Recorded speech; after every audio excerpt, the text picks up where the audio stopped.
So what's up everyone, and welcome back to our channel in another tutorial. If you want to add a clean line to your PowerPoint slide, here's how to do it in just a few clicks.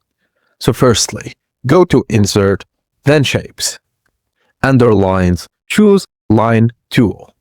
Click and drag anywhere on the slide to draw your line. For a perfectly straight horizontal or vertical line, hold Shift while dragging.